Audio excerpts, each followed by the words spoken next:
Good morning all of you. हमने क्या पढ़ा था हिंदी व्याकरण में? हमने पढ़ा था, सबसे पहले हमने पढ़ा था संज्ञा के बारे में, बाद में पढ़ा था हमने लिंग के बारे में, बाद में पढ़ा था हमने वचन के बारे में, फिर पढ़ा था हमने सर्वनाम के बारे में, फिर पढ़ा था हमने कारक के बारे में। किसके बारे में पढ़ा था? फिर कारक के बारे में। ओके, आज हम क्या करेंगे? आज हम इन चैप्टरों को रिवाइज करेंगे, इसका रिवीजन करेंगे। क्या करेंगे? इन चैप्टरों को रिवाइज करेंगे। ओके, इन चैप्टरों का रिवीजन करेंगे। तो फर्स्ट चैप्टर कौन सा है? फर्स्ट चैप्टर है संज्ञा। कौन सा है फर्स्ट चैप्टर? संज्ञा। ओके, तो आज हम क्या कर रहे हैं? इसका रिवीजन कर रहे हैं, इसको रिवाइज कर रहे हैं। तो हमने संज्ञा के बारे में क्या पढ़ा था? हमने संज्ञा के बारे में पढ़ा था किसी प्राणी, वस्तु, स्थान या भाव के नाम को संज्ञा कहते हैं। किसको कहते हैं संज्ञा?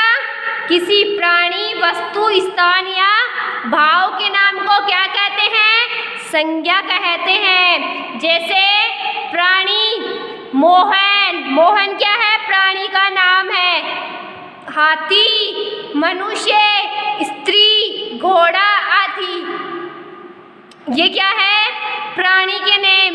वस्तु के नेम, कलम, मेज, पुस्तक, कुर्सी, दीवार आदि, ये क्या है? वस्तु के नेम। स्थान के नेम, जयपुर, गांव, नगर, दिल्ली, जोधपुर आदि, ये क्या है? ये स्थान के नाम। भाव के नाम, मिठास, गर्मी, दया, क्रोध, बचपन आदि, ये क्या है? भाव के नाम। क्या है? भाव के नाम। ओके, हमने पहले भी पढ़ा था संज्ञा के बारे में। किसको कहते हैं संज्ञा? किसी व्यक्ति, किसी प्राणी, वस्तु, स्थान या भाव के नाम को क्या कहते हैं? संज्ञा कहते हैं। संज्ञा के हमने कितने भेद पढ़े थे? संज्ञा के हमने कितने प्रकार पढ़े थे? हमने संज्ञा के 3 प्रकार पढ़े थे। कितने प्रकार पढ़े थे? 3 प्रकार पढ़े थे। कौन कौन से पढ़े थे? व्यक्तिवाचक संख्या, जातिवाचक संख्या और भाववाचक संख्या। कौन कौन से प्रकार पढ़े थे? व्यक्तिवाचक संख्या, जातिवाचक संख्या और भाववाचक संख्या। ओके, तो हमने व्यक्तिवाचक संख्या के बारे में क्या पढ़ा था? हमने व्यक्तिवाचक संख्या के बारे में पढ़ा था जिस शब्द से किसी विशेष व्यक्ति, स्थान या वस्तु का बोध होता है।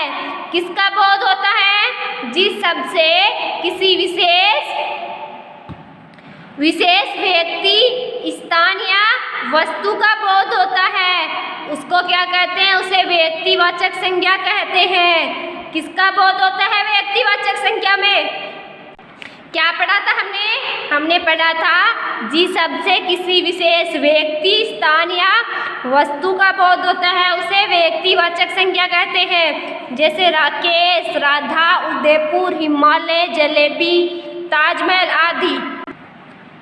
उसके बाद क्या है? जातिवाचक संज्ञा। क्या है? जातिवाचक संख्या के बारे में पढ़ेंगे।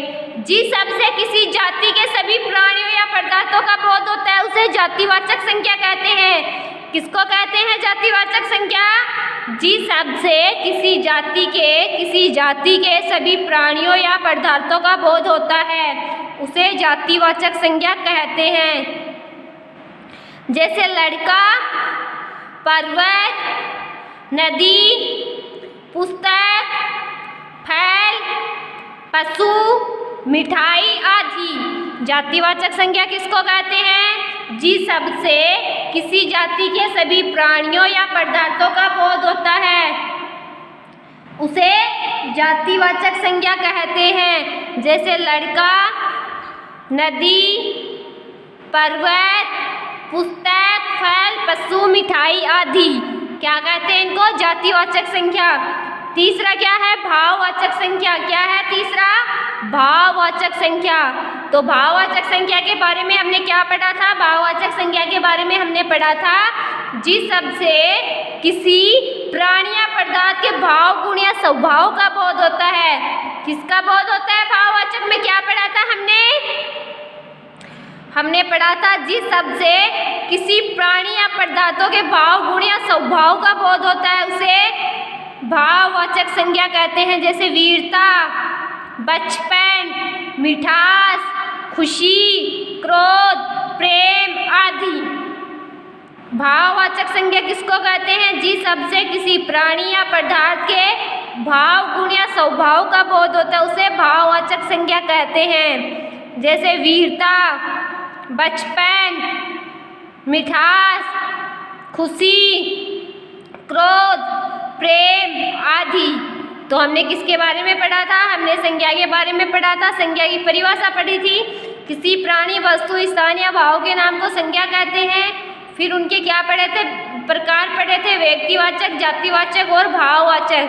3 क्या पढ़े थे? प्रकार पढ़े थे। ओके, तो आपको क्या करना है? आपको फर्स्ट चैप्टर को वापस रिवाइज करना है, इसका रिवीजन करना है, इसको वापस पढ़ना है, इसको वापस अच्छे से पढ़ना है और इसको अच्छे से समझना है। क्या करना है? इसको अच्छे से पढ़ना है और इसको अच्छे से समझना है। फिर क्या करोगे? फिर इस चैप्टर के जो क्वेश्चन आंसर है, इस चैप्टर के क्वेश्चन आंसर है उनको क्या करोगे? आप लर्न करोगे। क्या करोगे? लर्न करोगे। ओके, क्या करोगे? इस चैप्टर के क्वेश्चन आंसर को अच्छे से लर्न करोगे। ओके ओके बच्चों, उसके बाद में हमने क्या पढ़ा था? उसके बाद में हमने लिंग के बारे में पढ़ा था। किसके बारे में पढ़ा था? लिंग के बारे में पढ़ा था। लिंग के बारे में हमने क्या पढ़ा था? लिंग किसको कहते हैं? लिंग क्या होता है? ये हमने पढ़ा था। आज हम क्या कर रहे हैं? इसको रिवाइज कर रहे हैं, इसका रिवीजन कर रहे हैं। तो लिंग किसको कहते हैं? संज्ञा शब्द के जिस रूप से उसके पुरुष जाति या स्त्री जाति के होने का बोध होता है उसे लिंग कहते हैं। लिंग किसको कहते हैं? संज्ञा शब्द के जिस रूप से उसके पुरुष जाति या स्त्री जाति के होने का बोध होता है उसे क्या कहते हैं? लिंग कहते हैं। जैसे लड़का, पुरुष, लड़की, स्त्री, गाय, बैल, रीता, रमेश, किला, हवेली, ताला, चाबी, चाकू, छुरी आदि। ये क्या है? लिंग है। हिंदी भाषा में लिंग निम्नलिखित 2 प्रकार के होते हैं। कितने प्रकार के होते हैं लिंग? लिंग 2 प्रकार के होते हैं। हमने पहले भी पढ़ा है लिंग के बारे में कि लिंग 2 प्रकार के होते हैं। पहला प्रकार कौन सा है? पुल्लिंग और दूसरा प्रकार स्त्रीलिंग। पहला प्रकार कौन सा है? पुल्लिंग और दूसरा स्त्रीलिंग।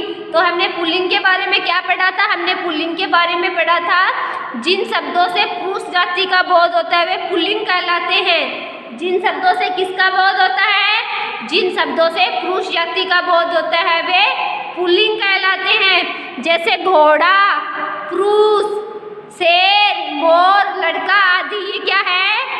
ये पुरुष जाति हैं। जिन शब्दों से पुरुष जाति का बोध होता है उसे पुल्लिंग कहते हैं। और स्त्रीलिंग किसको कहते हैं? जिन शब्दों से स्त्री जाति का बोध होता है। जिन शब्दों से स्त्री जाति का बोध होता है वे स्त्रीलिंग कहलाते हैं। जैसे घोड़ी, स्त्री, शेरनी, मोरनी, लड़की आदि। ये क्या है? ये स्त्रीलिंग है। जिन शब्दों से स्त्री जाति का बोध होता है उसको स्त्रीलिंग कहते हैं। ओके, तो आपकी बुक में ये पुल्लिंग शब्द दे रखे हैं और स्त्रीलिंग शब्द दे रखे हैं। तो आपको क्या करना है? आपको इस चैप्टर को भी अच्छे से पढ़ना है, इसको रिवाइज करना है और इनके ये जो पुल्लिंग और स्त्रीलिंग शब्द दे रखे हैं इनको अच्छे से पढ़ना है। ओके, और इसके क्वेश्चन आंसर को भी अच्छे से लर्न करने हैं। इनको अच्छे से पढ़कर इनको अच्छे से लर्न करने हैं। ओके, तो आज आप क्या करोगे? आप फर्स्ट और सेकंड चैप्टर को अच्छे से पढ़ोगे, इसका रिवीजन करोगे और इनको अच्छे से समझोगे और इनके क्वेश्चन आंसर को अच्छी तरह से लर्न करोगे। क्या करोगे? लर्न करोगे। ओके बच्चों, आज के लिए इतना ही काफ़ी है। कल हम पढ़ेंगे नया टॉपिक। ओके, थैंक यू बच्चों।